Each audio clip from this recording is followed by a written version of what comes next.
आइए जीएस मस्ती by professor Satish Tiwari YouTube पर चैनल पर आपका बहुत बहुत स्वागत नमस्कार। चलिए सर्वप्रथम मैं माँ सरस्वती को वंदन अभिनंदन करता हूँ और हम आगे आज आते हैं आज के वीडियो में।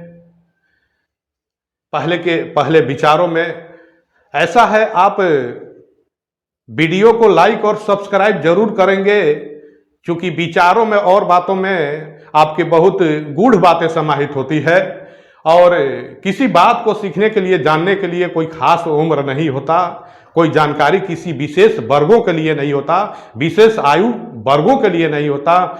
और खासकर आज का जो वीडियो होगा वो जो हमारे देश के कर्णधार हैं, जो देश का भावी निर्माण और समाज के करने वाले जो बालक हैं और उन पर हमारा जो है आज अध्ययन बिंदु होगा, जो आपके लिए और आपका भावी जीवन भी होगा तैयार। जो है बहुत लोगों का जो है आज भी बच्चे हैं और कल भी भावी जीवन में भी बच्चे होंगे, हम भी बच्चे थे।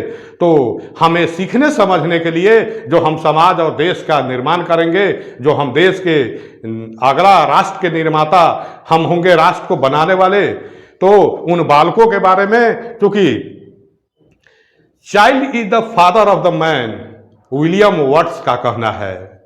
विलियम वर्ड्स ने क्या कहे हैं कि child is the father of the man, तो उन्हीं चाइल्डों के बारे में आज हम अध्ययन करेंगे। तो चलिए हम थोड़ा सा जीएस मस्ती के अंतर्गत थोड़ा मस्ती, अपने जो है मन को आनंदित और प्रफुल्लित कर लेते हैं। इसके बाद खेल खेल में हम शिक्षा को और जानकारी को ग्रहण करेंगे।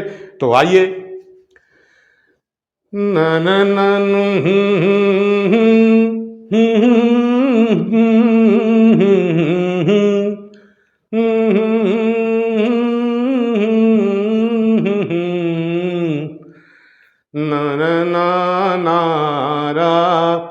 नारे ने नारा नारा नारे नार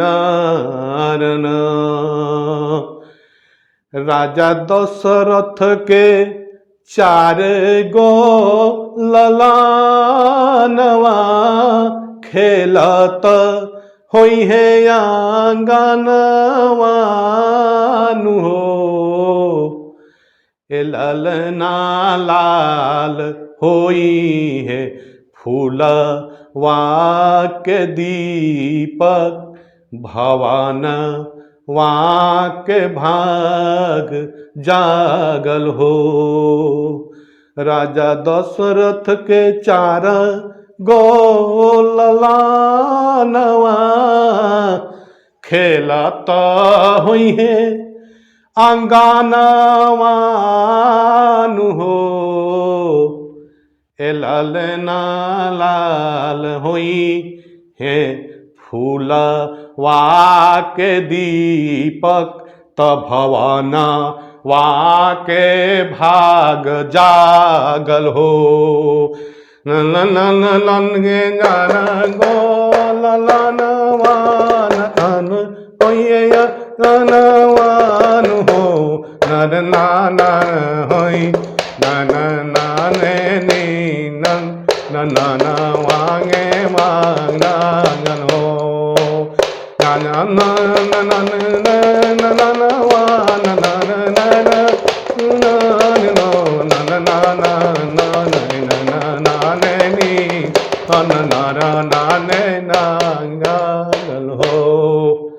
चलिए आइए, अब हम चलते हैं वैसा अध्ययन बिंदु जिसमें हम बाल विकास एवं शिक्षा शास्त्र के बारे में हम अध्ययन करेंगे। जो ये तो खासकर जो शिक्षक बनने वाले हैं, जो टेट परीक्षाओं, सभी राज्यों की टेट परीक्षा, स्टेट टेट, सी टेट, जितने परीक्षाएं हैं उसमें खासकर, और सबके लिए, सभी व्यक्तियों के लिए शिक्षा के बारे में जानना, अध्ययन के बारे में, ये सभी व्यक्तियों, सभी लोगों के लिए ये टॉपिक अनिवार्य हो जाता है। इसलिए इस वीडियो को जरूर देखें हैं, खासकर आप जरूर देखेंगे, अंतिम तक देखेंगे। जो हमारी अभी समस्या आप देख रहे हैं, जैसे अभी बहुत दिनों से स्कूल बंद है, हालांकि इस पर चर्चा हम करेंगे कैसे, जब हमारे लड़के कैसे पढ़ सकते हैं घर में रह करके, स्कूल बंद है, तो ये सारी इसका नाम निदान है। जब समस्या आता है सामने तो हम उसका निदान हमें खोजना चाहिए, समस्या को बैठकर समस्या नहीं बनाना चाहिए। तो ये सारा इसलिए आपको जरूरी है। तो child is the father of the man, जो विलियम वर्ड्स का करना है, अर्थात जो छोटे पौधे होते हैं वही बड़ा होकर, छोटे जो बीज होते हैं वो बड़ा होकर पौधे बनते हैं। ठीक है, तो पौधा जो छोटा बीज है तो उसको कैसे हमको आगे बढ़ाना होगा, कैसे अच्छा बनाना होगा, कैसे मजबूत बनाना होगा, कैसे पौष्टिक बनाना होगा उस बीज को, ताकि आगे जाकर पौधा अच्छी तरह से तैयार हो सके। ये विलियम वर्ड्स का कहना है। तो देखिए, आइए हम खासकर अभी जो अध्ययन अध्यापन देख रहे हैं, जो समस्याएं हैं बच्चों के पढ़ाई के प्रति, और बहुत हमारे माता पिता अभिभावक चिंतित रहते हैं बच्चों के अध्ययन के प्रति, पढ़ाई के प्रति।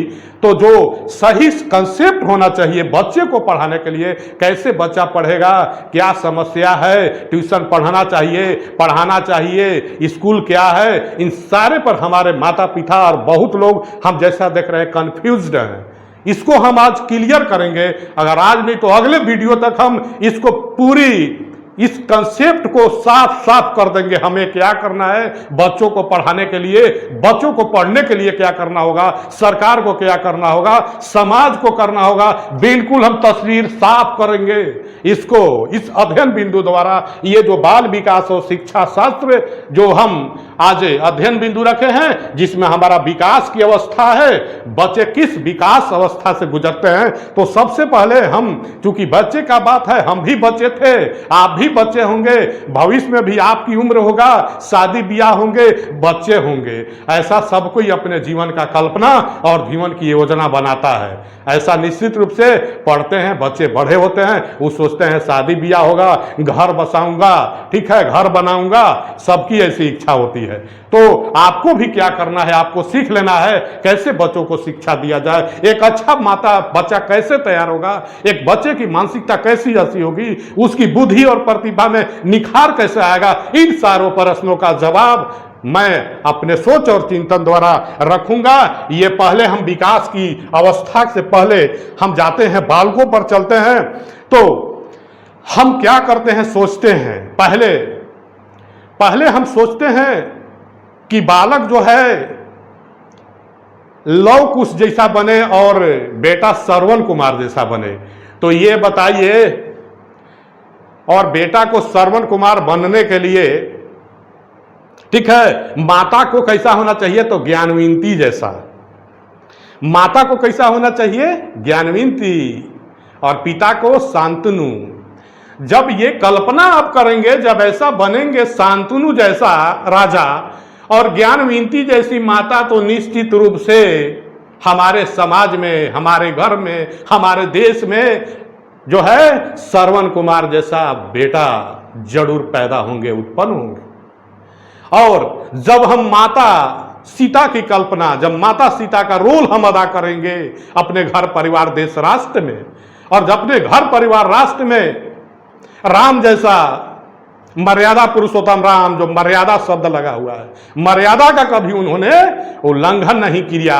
मर्यादा शब्द उनके पहले जो लगा है, इसकी बहुत बड़ी विशेषता है। तो मर्यादा पुरुषोत्तम राम का रोल जब हम समाज देश और राष्ट्र घर में अगर अदा करेंगे, उनकी भूमिका को निभाएंगे, तो निश्चित रूप से लव कुश जैसा पराक्रमी और वीर पुत्र पैदा निश्चित रूप से लगा। तो हमें सबसे पहले, मेरा कहने का तात्पर्य है, आप अपने लड़के को, अभी गंभीर समस्या हम देख रहे हैं, क्योंकि बालक ही देश का निर्माण करने वाले हैं। आगे जो भविष्य है उन्हीं के कंधों पर टिका है, और हमारा भी भविष्य जो है व्यक्तिगत हम लोगों का अपने बच्चों और बालकों पर ही टिका होता है। तो ये बहुत गंभीर विषय है, ठीक है, आप बहुत गंभीर टॉपिक है। तो क्या होता है, ऐसे हमें कल्पना, मतलब हमें अपने संस्कार और संस्कृति को वो राम जैसा और शांतनु ज्ञानवंती और सीता जैसा बनना पड़ेगा। तब ऐसे प्रखर विद्वान, ठीक है, वैसे भारत के जो एक से एक ऋषि मुनि विद्वान पैदा लिए, वही आपके देश के जो विवेकानंद, ऐसे ऐसे और महापुरुष आप जानते हैं आपके देश में पैदा हुए। ये ऐसे बालकों की कल्पना हमें, ठीक है, तब कर सकते हैं आप जब आप खुद पहले से वैसा बनने का प्रयास करें, ठीक है। पहले अपने, हम जैसा अभी वर्तमान दौर में देखते हैं क्या है, बालकों को केवल ठूसते हैं। ऐसा नहीं है कि वर्तमान का केवल बालक जो अध्ययन में रुचि नहीं दिखा रहे हैं, जो संस्कार और संस्कृति उनमें नहीं हो रहा है, ये उन्हीं का दोष है। मैं निश्चित रूप से कहूंगा उनका दोष नहीं है, वो सारे दोषों में उनका शेयर है, लेकिन बराबर का शेयर है आप भी, और कहीं ना कहीं समाज ने भी ऐसा दिखाया है, उन्हें सिखाया है। क्योंकि अब चलते हैं हम आज की स्कूल की कल्पना करते हैं, जैसे अभी देखते हैं अंग्रेजी माध्यम की स्कूल है, स्कूल इंग्लिश मीडियम, क्या है, ऐसा नहीं है जो हिंदी के हम हिंदी पढ़ें तो अंग्रेजी को छोड़ दें, लेकिन हम देख रहे हैं हिंदियों को छोड़ दिए, हिंदी को छोड़ दिए, अंग्रेजी को अपना रहे हैं। हम न हिंदी को छोड़ेंगे न अंग्रेजी को छोड़ेंगे। हिंदी का मतलब हुआ हमारा संस्कृति और समाज की भाषा, हमारी कल्चर की भाषा, हम उससे बहुत दूर होते जा रहे हैं। बहुत से स्कूलों में आप क्या सिखाने हैं बचपना से, पहला नंबर, सबसे पहला क्या होता है, पहला जो होता है, आप बालकों को दूर कर दिए हैं प्रकृति से। आप प्रकृति से, क्योंकि प्रकृति में शिक्षा दिया जाना चाहिए, वही बालक प्रखर और प्रतिभावान हो सकता है जो अपने घर से, देश से, समाज से जुड़ा हुआ है। उसको अपने संस्कृति और सभ्यता का सबसे ज्ञान होना चाहिए।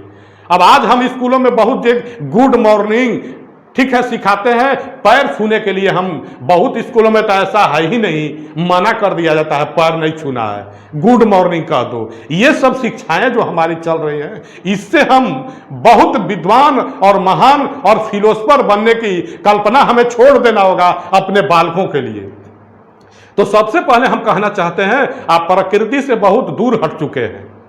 आप प्रकृति में शिक्षा देना बालकों को नहीं सिखा रहे हैं। बहुत बालक किताबों में केवल पढ़ता है। अब जैसे बहुत चीज ऐसे हैं जो देखने लायक चीज है, उसको किताबों में बालक देखता है। अब जैसे आप देखिएगा, कृषि विज्ञान बहुत महत्वपूर्ण है जो अभी है, कृषि, पशुपालन, ये हमारे जीएस का विषय है, हमारा विषय है, अलग से एग्रीकल्चर है। अगर बालक मान लीजिए घर जाएगा, गांव में जाएगा, गेहूं, चावल, जौ सामने देखेगा, अब एक बुक में पढ़ेगा, क्या उस पर डिफरेंस नहीं है? क्योंकि शिक्षा सुनकर और देखकर सरब सामग्री और सरब दृश्य सामग्री का प्रयोग दोनों करना है। अगर सरब दृश्य सामग्री दोनों का प्रयोग करेगा तो उसको ज्ञान स्थायी उसके मन में जाएगा। अब बालक क्या देखता है, उसको पढ़ता है किताब में, मट्टी के बारे में, कृषि के बारे में, पशुपालन के बारे में, कैसा होता है भैंस, कैसा होता है ये जानता नहीं है। हम किताबों में चेहरा देखते हैं, जबकि हमको वास्तविक रूप से गांव की सैर कराना चाहिए। इन बालकों को आप ले जाकर उन्हें दिखाएं, तो हमें जो है बड़े बड़े शहरों में, महानगर में बैठे हैं, वहां किताब में देख रहे हैं फिगर से। तो इस तरह का प्रकृति से हम दूर हो गए हैं। और देखिए, आपके जो बहुत विचारक रूसो हैं, रूसो, इनका क्या कहना था, शिक्षा को प्रकृति के निकट, बालक के लिए नहीं बल्कि शिक्षा बालक के लिए। ये देखे, हमारा नहीं मानिएगा, रूसो का मानिए आप। रूसो ने क्या कहा कि शिक्षा को प्रकृति के निकट दीजिए। बिल्कुल अपने स्वेच्छा से कहने का मतलब प्रकृति के निकट, अपने मन से चुजाए। अब जैसे बहुत हम आजकल क्या देखते हैं, बालकों को अगर मान लीजिए कोई नया चीज करने का है, पढ़ने का नहीं मन है, तो क्या वो अच्छा, उत्कृष्ट, महान नहीं बन सकता है? ऐसा थोड़े है जो बहुत बड़े गायक हैं उनको बहुत बड़ा विषय की जानकारी है, बहुत बड़ा खिलाड़ी है उनको बहुत विषय की जानकारी है, उनको मन ही नहीं था उस क्षेत्रों में। तो हमारा शिक्षा व्यवस्था क्या है, थोप देते हैं हम, पढ़ो, स्कूल में जाओ, मन लगे नहीं। अगर उसको देखिए किस चीज में मन लगता है, वो बड़ा बड़ा वाद्य यंत्र बजाने का उसका शौक हो तो उसमें उसको लगा दीजिए। कोई टेक्निकल डिग्री में उसको मन लगता है उसमें लगा दीजिए, न कि जबरदस्ती पीटिए और थोपिए जो नई किताबें पढ़ो। तो ये जो है शिक्षा व्यवस्था दोषपूर्ण है। इसी को रूसो ने क्या कहा, को शिक्षा को प्रकृति के निकट।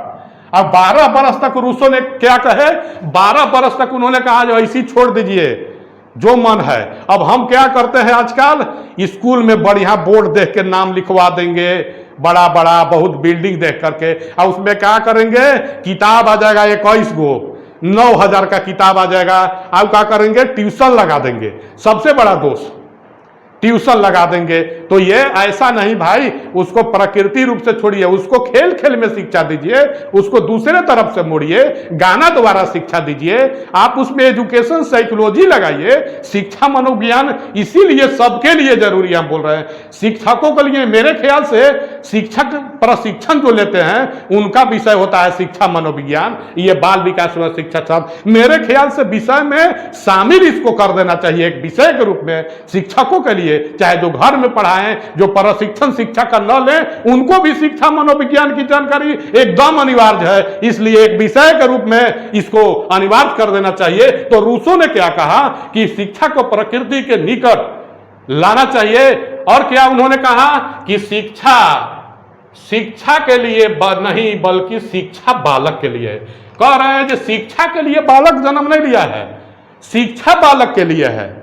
शिक्षा जो बालक के लिए है, शिक्षा के लिए नहीं, शिक्षा के लिए बालक नहीं है, शिक्षा बालक के लिए है। मतलब प्राथमिक बालक हुआ तब गौण हुआ शिक्षा।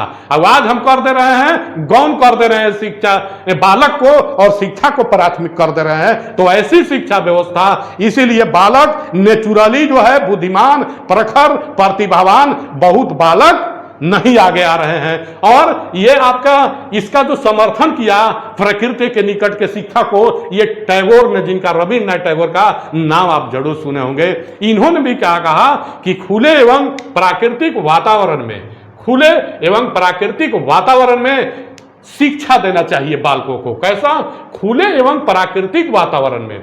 और क्या उन्होंने बताया, कठोर अनुशासन नहीं, अनुशासन जबरदस्ती नहीं थोपा जाए, क्योंकि अत्यधिक अनुशासन किसी भी व्यक्ति को जीवन से निराश कर देता है और उसे जीवन की खुशियों को हटा देता है। उनको अत्यधिक अनुशासन क्या होता है, निराशा को जन्म देगा और उनके निकट जो खुशियां है उनको अलग कर देता है। तो अत्यधिक अनुशासन भी नहीं करना है, कठोर अनुशासन नहीं करना है। हमको ऐसा अनुशासन थोपना है ताकि उसको लगे भी नहीं और हम उसके में अनुशासन की भावना को भर दें। अब सबसे पहले तो आपका जब अनुशासन देखेगा ना भाइयों दोस्तों, जब आपका घर में देखेगा बालक, वही अनुकरण सीखता है।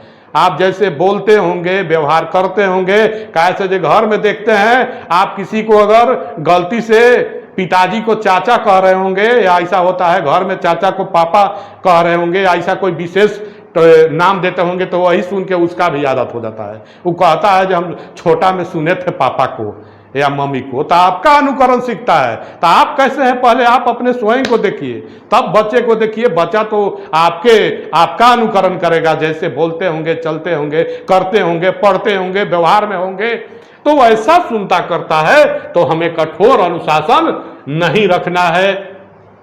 अब आते हैं हम शिक्षा व्यवस्था पर। मेरा जहां तक ये विचार है, शिक्षा व्यवस्था में जो अभी खामियां हैं, दोष है, उसके मेरे ख्याल से 4 लोग दोषी हैं उसके पर। एक जो है हम खुद माता पिता 25% जिम्मेवार, एक दूसरा समाज 25% जिम्मेवार, सरकार 25% जिम्मेवार और बालक खुद। ये चारों तत्व हम शिक्षा, मेरा जो है विचार जो अपना है, ये 4 तत्व शिक्षा व्यवस्था में गिरावट के जिम्मेवार चारों बराबर हैं। अब सरकार का कैसे है, तो सरकार का देखिए जो व्यवस्थाएं हैं पढ़ने के लिए, हम KG 1 और UKG में 15 और 20 किताब हमें क्यों चाहिए, हमको कहीं उचित प्रकट ये प्रतीत नहीं होता है। अब बालक का इतना बैग हो जाएगा भारी कि उसका वृद्धि रुक जाएगा। देखते हैं कमर ऐसे झुक जाएगा, इतना बैग है जैसे रहेगा, बालक कभी ऐसे हो जाएगा। अब 10 किलो का वजन दे दिए हैं, लेके चल नहीं पा रहा है। शुरू में English, history, geography, physics, chemistry, जितना दुनिया का विषय है LKG UKG में दे दिए हैं। ऐसा जो है हमको उचित लगता ही नहीं है। तो पहले तो सरकार को इसमें अमल करना चाहिए, कैसा सिलेबस रखें, कितना किताब रखें। अरे किताब का तो जरूरतें नहीं है, हमको लगता है LKG UKG में फिगर द्वारा आप 1-2 किताब दे दीजिए। अब आइए समाज, हमारे माता पिता, अब माता पिता क्या हैं? माता पिता आप जैसे करेंगे, आप जैसा करेंगे, अगर आपको फुर्सत, माता पिता को आज देखते हैं पैसे के कमाई के चलते धन अर्जन में फुर्सतें नहीं है। वो किसी प्रकार जैसे कोरम पूर्णा करने टाइप का दे देते हैं, किताब को पिला के दे दिए पढ़ो, जैसा हम सुनते हैं देख रहे हैं हम अपने वातावरण में। भाई हम तो किताब को पिला के दिए तो पढ़ो, हो गया, खूब किए तो एगो ट्यूशन लगा दिए, बस हो गया, हमको फुर्सत नहीं है क्योंकि धन अर्जन करना है। तो ऐसे करने से शिक्षा व्यवस्था नहीं चल पाएगी आपका। तो हम इसका दोषी हैं 25%। अब समाज क्या है? समाज को क्या है? फुर्सत ही नहीं है।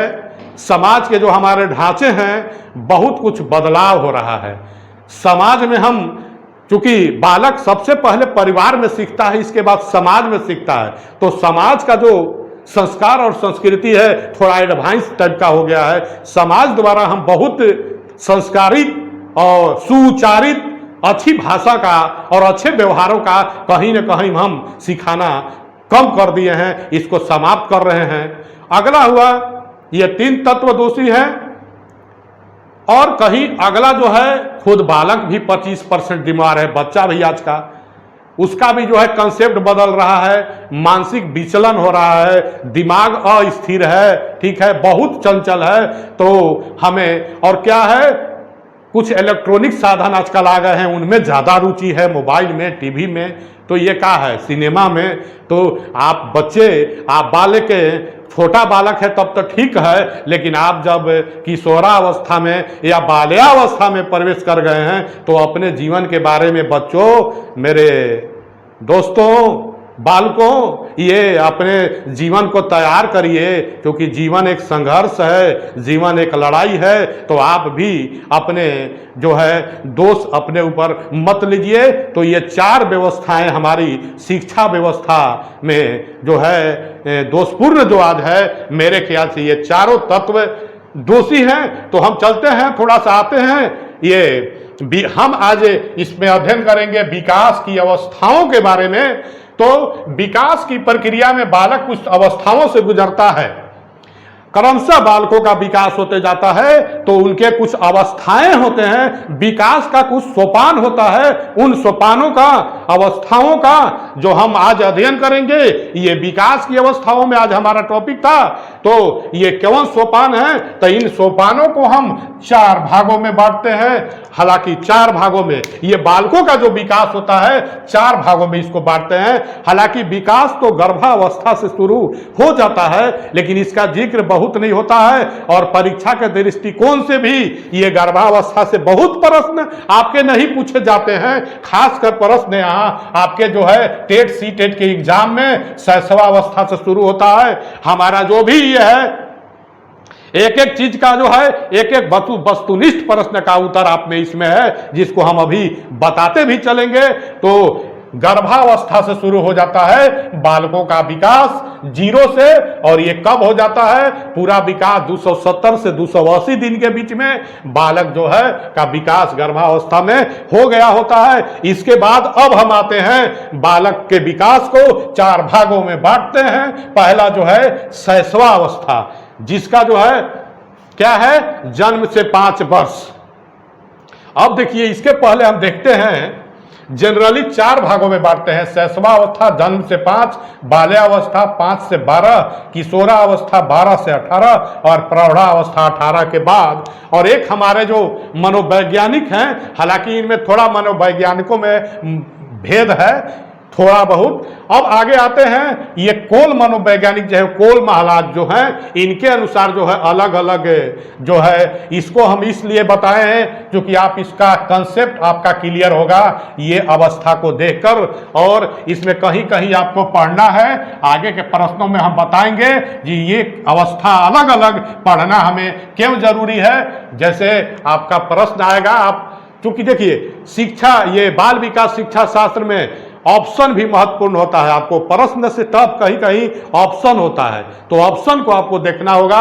अब कोल के अनुसार जो है शैशवावस्था क्या है, जन्म से 2 वर्ष, प्रारंभिक बाल्यावस्था 2 से 5 वर्ष, मध्य बाल्यावस्था 6 से 12, उत्तर बाल्यावस्था 13 से 14, पूर्व किशोरावस्था 15 से 16, मध्य किशोरावस्था 17 से 18, उत्तर किशोरावस्था 19 से 20, पूर्व प्रौढ़ावस्था 21 से 34, मध्य प्रौढ़ावस्था 35 से 50, उत्तर प्रौढ़ावस्था 50 से 65, वृद्धावस्था 65 से आगे। ये कुल ने अपना वर्गीकरण में ये बालक की विकास की अवस्था को अलग अलग इन्होंने वर्णन किया है, ठीक है। और ये जरूरी है कंसेप्ट के लिए, कैसे है आगे हम निश्चित रूप से आपको बताएंगे, ये कैसे हमें अलग अलग जानना जरूरी है, क्योंकि परीक्षा में इस टाइप के प्रश्न पूछे जाएंगे। अगर ये कंसेप्ट आपका होगा तो भैया दोस्तों एक प्रश्न भी नहीं छूटेगा, ये मेरा गारंटी है। आप ध्यान पूर्वक पढ़िए, इसको सुनिए। तो आइए हम विकास की अवस्था को 4 भागों में बांटे हैं। सबसे पहले हम शैशवावस्था, जब गर्भावस्था में विकास हो गया होता है, बालक जन्म ले लेता है, तो 0 से, ठीक है, 0 से जन्म से 5 वर्ष तक की अवस्था में शैशवावस्था इसको कहते हैं, ठीक है।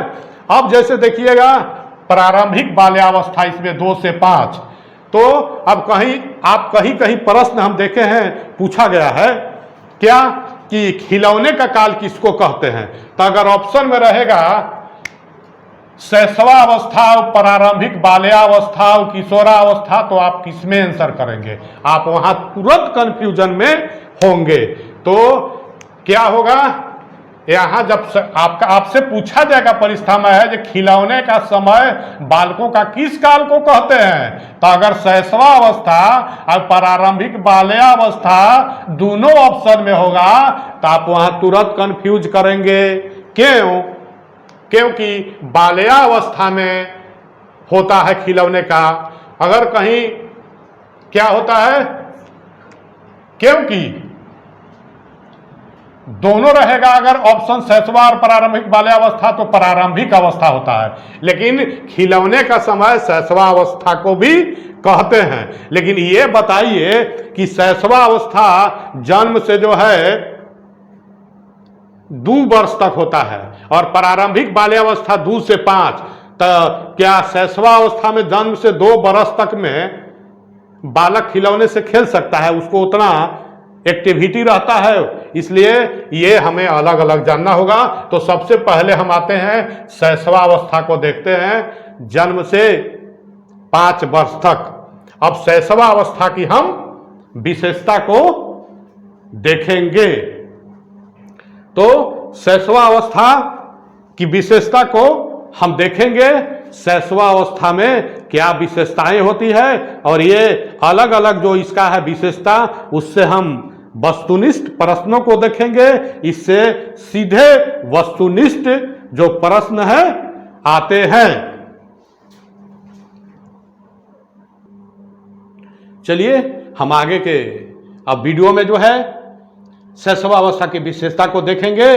तो आप इस वीडियो को लाइक करेंगे, जरूर सब्सक्राइब करेंगे, अंतिम तक जरूर देखेंगे। जय हिंद, जय भारत।